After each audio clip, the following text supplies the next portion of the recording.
स्वागत है आप सभी का हमारे YouTube channel you are civil engineer पे। आज हम लोग बात करेंगे एलआरसी से रिलेटेड जो वैकेंसी आई थी उसके बारे में। आज तक का जो अपडेट है आप सभी को मैं देने वाला हूं कि आखिरकार एलआरसी की जो वैकेंसी है उसमें क्या होने वाली है। क्या एग्जाम होगी या नंबर आधार पे होगा, या इन दोनों के बीच जो लड़ाई है उसके लिए स्टूडेंट्स को क्या करना है, इसके भी बारे में हम लोग बात करेंगे। क्योंकि आपकी हक की लड़ाई है, आप ही को लड़ना है। तो इन सभी मुद्दों के बारे में आज हम लोग पूरा डिटेल से बात करने वाले हैं।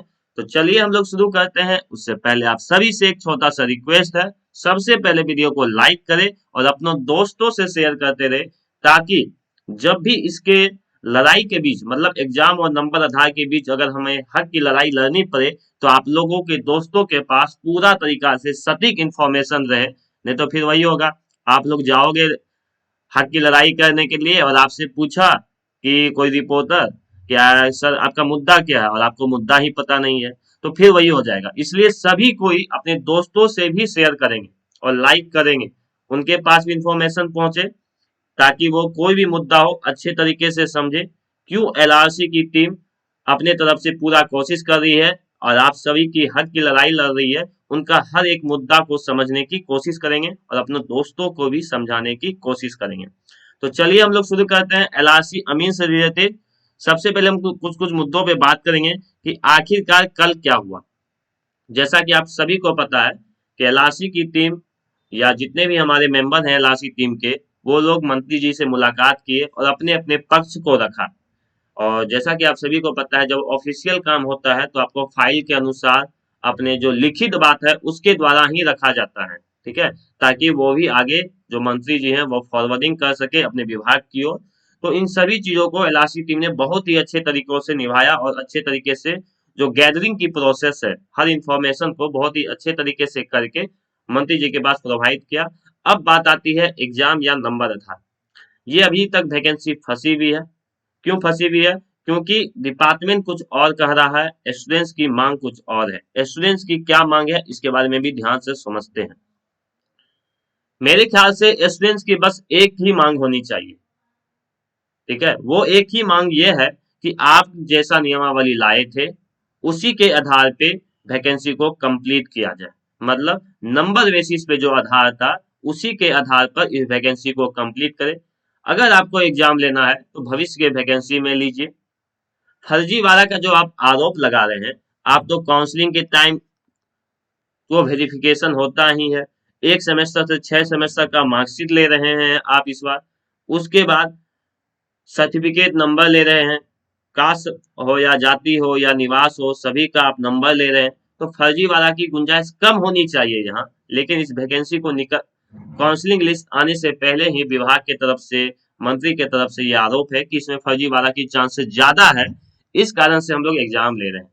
तो ऐसी बहुत सारी वैकेंसी है प्रीवियस जिसमें फर्जीवाड़ा की अनगिनत कहानियां हैं, लेकिन उसमें कोई भी एग्जाम की बातें नहीं हो रही है। तो ये एलआरसी टीम को भी समझनी चाहिए, ये भी पक्ष उन लोगों ने रखा है, बहुत ही सही बात है। लेकिन मेरा ये कहना है, हम किसी एग्जाम के पर्सपेक्टिव में नहीं जाएंगे। हम बस अपना जो मांग है उसको हम लोग अपना मांग को आगे रखना है।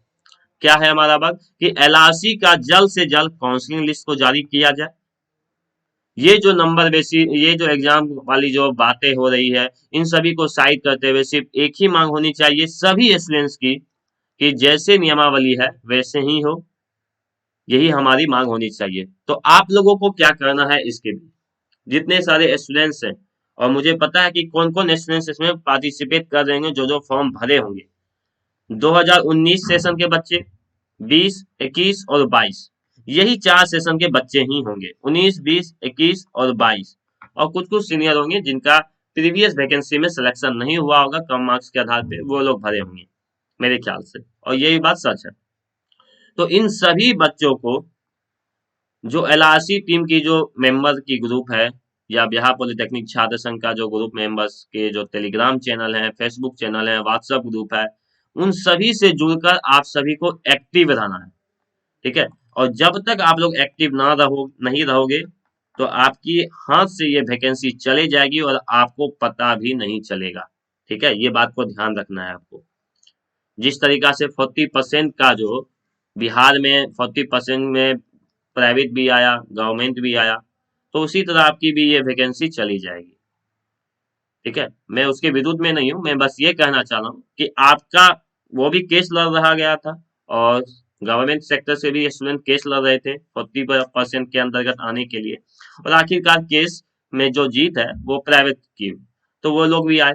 तो उसी तरह अगर आप लोग इस वैकेंसी में भी एक्टिव नहीं रहोगे तो ये वैकेंसी आपके हाथ से जाती भी दिख रही है। तो सभी स्टूडेंट्स यहाँ कोई जूनियर और सीनियर की बातें नहीं होनी चाहिए। ठीक है, अपशब्द का प्रयोग नहीं करना चाहिए, सभी को मिलकर और सही डिसीजन लेना चाहिए, और एक ही मुद्दा के पीछे भागना चाहिए, और लीडरलेस ग्रुप बहुत ही मायने रखता है। ठीक है, और इस सभी चीजों में लीडरलेस ग्रुप कहने का मतलब ये नहीं है कि आपका कोई लीडर नहीं है, लीडर होता है, लेकिन लोगों के नजर में लीडर नहीं है। आपके नजर में वो लीडर होना चाहिए, लोगों के नजर में लीडर ना हो। ठीक है, उस हिसाब से आगे आगे आपको बातें रखनी है, एक्टिव रहना है हमेशा। कोई भी इंफॉर्मेशन कभी भी ऑफलाइन आपकी जरूरत पड़े तो वहां पहुंचिए, ऑनलाइन ट्विटर पे जरूरत पड़े वहां पहुंचिए, कोई आप लोगों को अगर कुछ सहायता की जरूरत हो उसको हेल्प कीजिए। तो ये सभी चीजें आप लोग करेंगे तभी ये नियमावली जैसे थी वैसे हो पाएगी।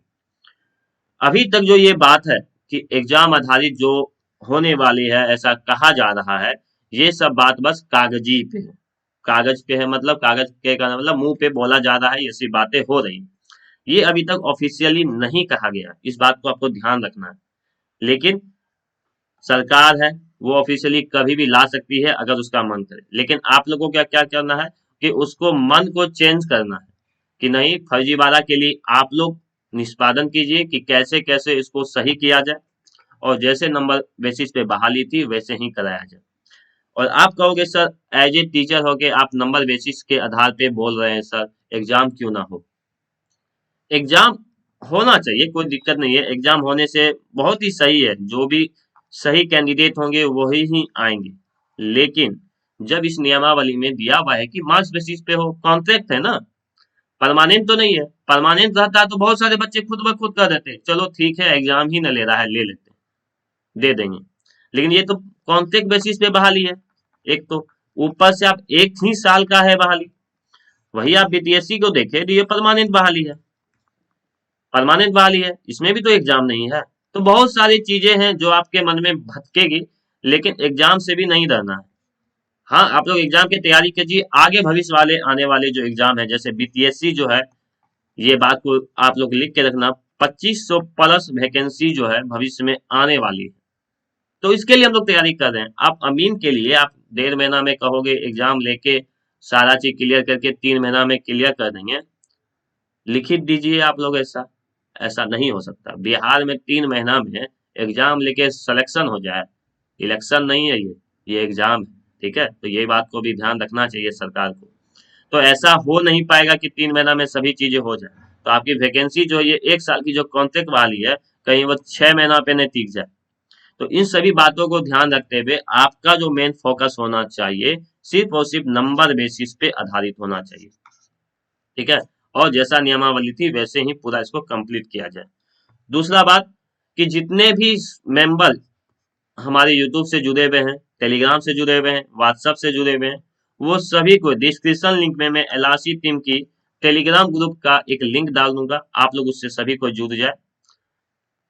क्योंकि अभी फिलहाल जो देखा जा रहा है कि एलआरसी टीम मेंबर काफी मेहनत कर रही है आप लोगों के लिए, तो इसके लिए आप लोगों का भी सपोर्ट होना इनके लिए बहुत ही जरूरी है।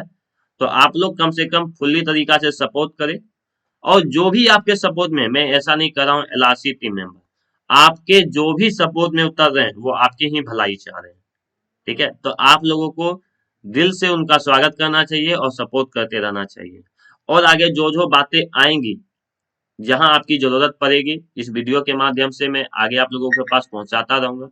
जहां मेरी जरूरत पड़ेगी मैं आप लोगों के लिए भी हाजिर रहूंगा।